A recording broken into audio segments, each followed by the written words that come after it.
My parents sold the family home to help my sister buy her dream house. Now they're angry that I won't let them move into my single-bedroom apartment.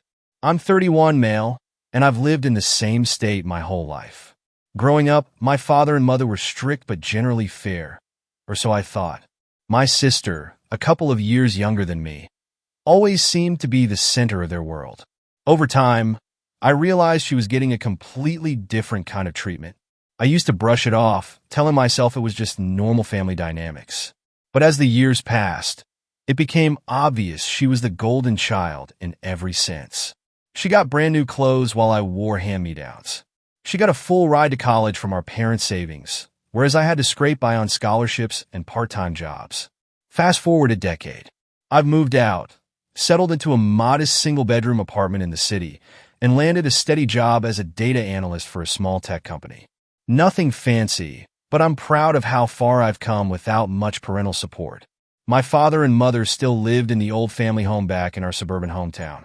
It wasn't a mansion, but it was a cozy, 3-bedroom house they'd owned for decades.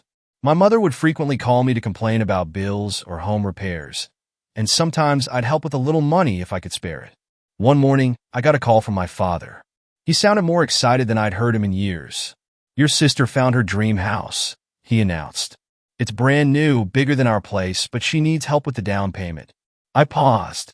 I knew that help usually translated into "your mother and I are going to empty our savings for her." Still, I said, "Congratulations. I hope it works out." I was half expecting him to ask me to chip in, but he didn't. Instead, he added that he and my mother were going to do whatever it takes to make my sister's dream happen. A month later, I was blindsided by another phone call, this time from my mother, who told me they had put the family home on the market. "We're selling it to free up funds," she said, as if it was no big deal.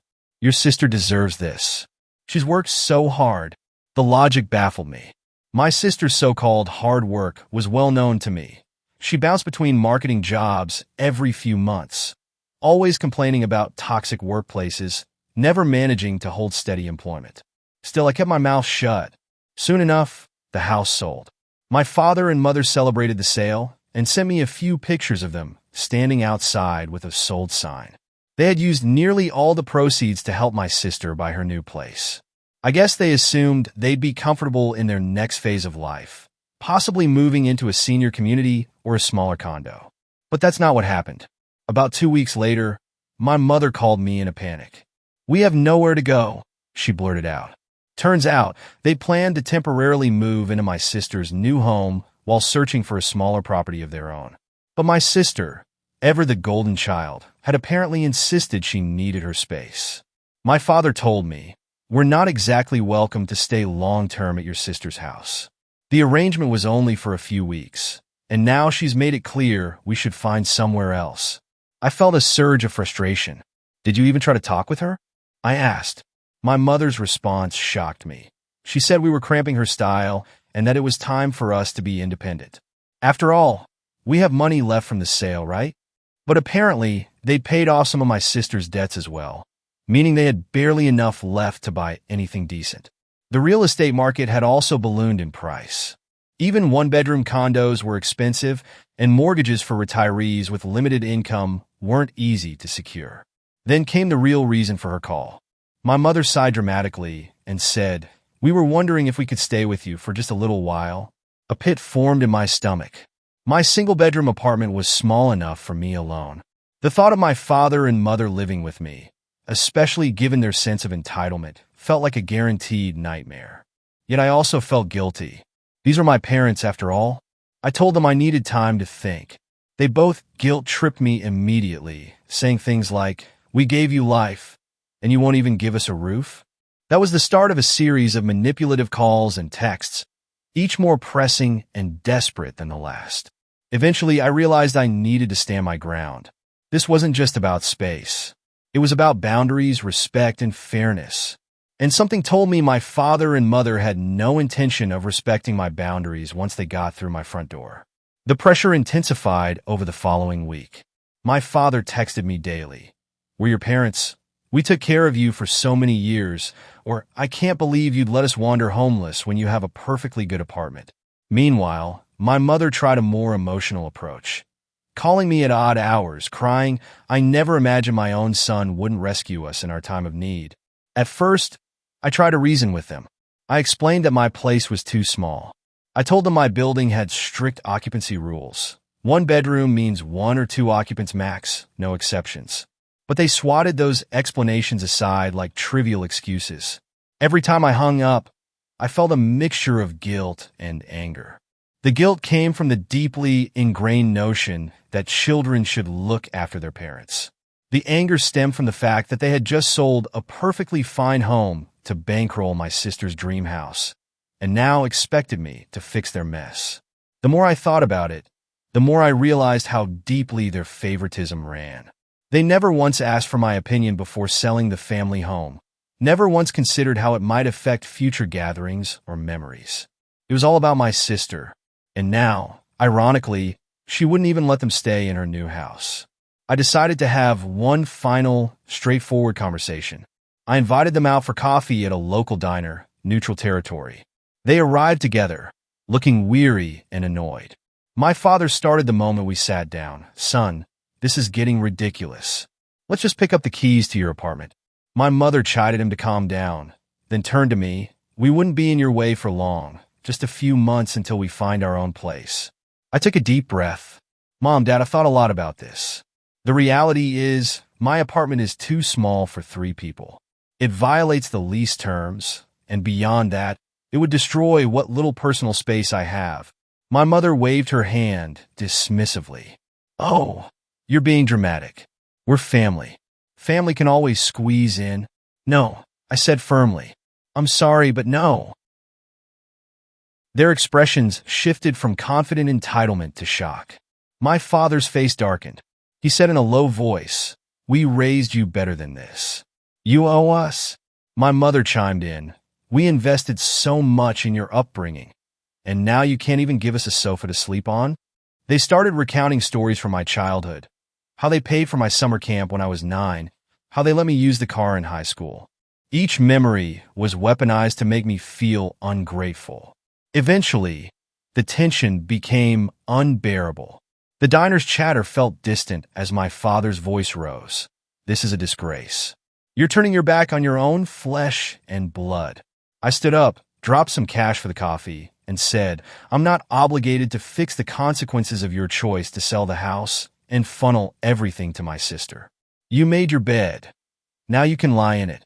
My mother let out a half shriek, half laugh, clearly not expecting such defiance from me.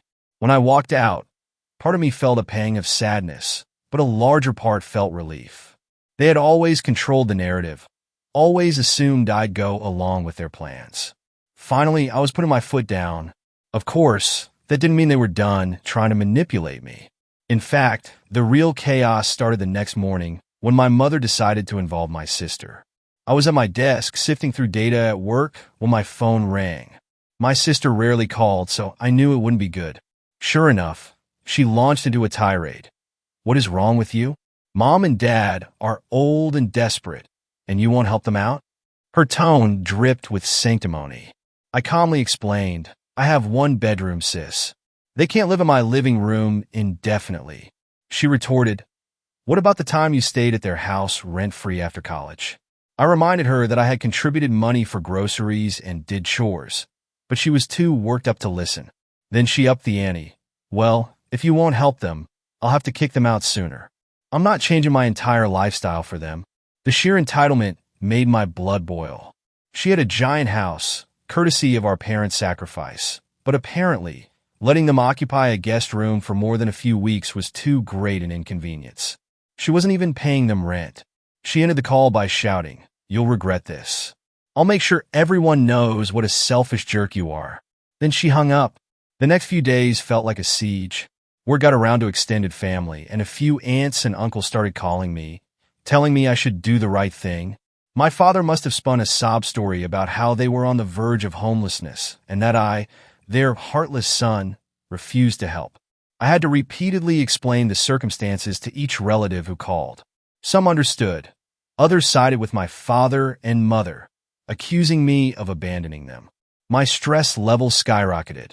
I had trouble sleeping, imagining them trying to show up unannounced with suitcases in hand, or my landlord confronting me because my parents moved in without permission.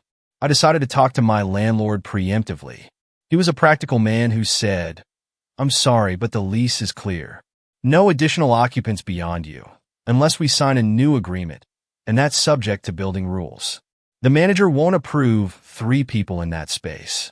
That was a relief. At least I had legal ground to refuse them if they tried to barge in. On Friday night, I came home to find my mother waiting by the front entrance of my apartment building. She'd somehow snuck in past the locked doors carrying a couple of bags. She looked exhausted. "Let me stay, just for tonight," she pleaded. My father was nowhere in sight, presumably waiting in the car. Torn between sympathy and anger, I asked, "Why aren't you at my sister's place?" She shook her head, eyes red. "She says we've overstayed our welcome. We left before she forced us out." I felt that twinge of guilt again, but I also knew this was a trap. Once they got inside, it would be nearly impossible to get them out without a legal eviction process. I remembered a friend who had gone through a nightmare situation trying to remove relatives who refused to leave. Taking a breath, I said, "I can't let you in. I'm sorry. Try to find a motel for the weekend, and we can talk on Monday." She began to sob dramatically, accusing me of cruelty. "Is this how you repay everything we've done for you? You'd rather see me on the streets?" At that moment, a neighbor came out of the elevator, saw the commotion, and quickly ducked away. I stood firm. "I'm sorry, but I have to go upstairs. Please, just figure something out tonight." It felt callous, but letting her in would open a door I couldn't easily close. Early Saturday morning, my phone buzzed again. This time it was my father. His voice crackled with anger. "We ended up sleeping in the car because of you. I hope you're happy." Then he hung up on me. A wave of pity washed over me, but it was drowned out by the lingering bitterness of how they'd poured their entire life savings into my sister, leaving themselves vulnerable. Now they were painting me as the villain. A few hours later, the door buzzer rang. I peered out the window and saw my father, mother, and even my sister in the lobby, arguing with the security guard. They were clearly trying to muscle their way inside. Luckily, my building's guard kept them from going any further. I decided to text my sister. "This is trespassing. Stop it. If you guys keep this up, I'll have to call the police." She replied with a furious string of insults, culminating in, "How dare you threaten us after everything we've done?" I'd had enough. I called a lawyer friend and explained the situation. He advised me that if they tried to forcibly enter, I could indeed call the police and file for a restraining order if necessary. It seemed extreme, but the hostility was escalating fast. That afternoon, I took photos through my window of them loitering in the lobby, clearly refusing to leave. The guard eventually convinced them to go, saying he'd call the cops if they continued disturbing residents. After that, my phone went silent for the rest of the evening. It was a tense calm. I knew they'd be back with more emotional or manipulative tactics. By now, the entire dynamic was crystal clear. My parents had always viewed me as the backup child, the one who'd step aside so my sister could get the best of everything. Now, ironically, they expected me to rescue them because the chosen golden child had no intention of being inconvenienced. My resentment ran deep, but so did the sense that I was merely protecting myself.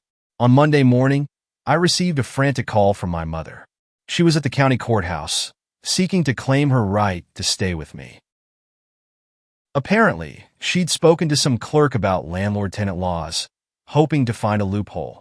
The clerk told her flatly that it didn't apply unless she was already living there with a formal arrangement. My mother was furious. "It's not fair. We're your parents," she yelled into the phone, as though that argument would magically override legal statutes. That afternoon, my father texted me with an ultimatum. "You have 24 hours to let us move in, or we'll take legal action against you for neglecting your elders." It was laughable.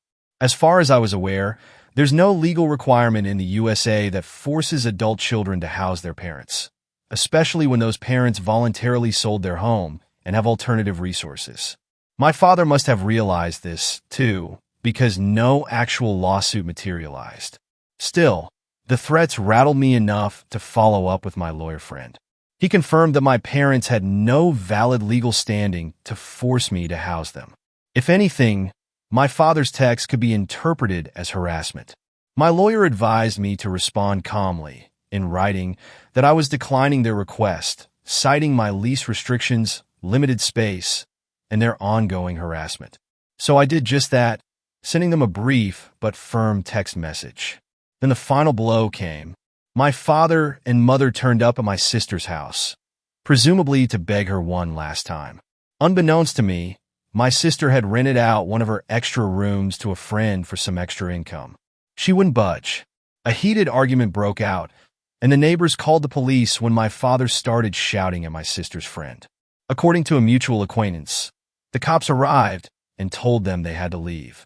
My parents were left standing in the driveway, humiliated. My sister then texted me, fuming, "This is all your fault. If you had just taken them in, they wouldn't have harassed me." In that moment, I felt a surprising sense of satisfaction. The golden child who always got her way was now facing the backlash of enabling our parents' bad decisions. My father and mother eventually scraped together enough money to stay at a budget motel for a couple of weeks. They tried one more stunt, contacting a religious charity organization to see if they'd help them with housing, but that didn't pan out.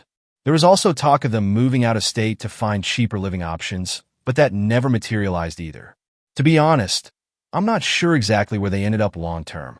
A distant cousin mentioned they might be staying in another relative's basement temporarily, but at least they stopped harassing me. Through mutual acquaintances, I heard that they're furious with me for betraying them, but I consider it a necessary boundary to protect myself. Looking back, I feel a mix of relief and sadness. It's not easy to shut the door on one's own parents, but I can't ignore the years of favoritism, the lopsided sacrifices, and the entitled assumption that I'd pick up their pieces. This was a turning point I never expected, but it's taught me the importance of standing firm in my decisions, even when it's painful.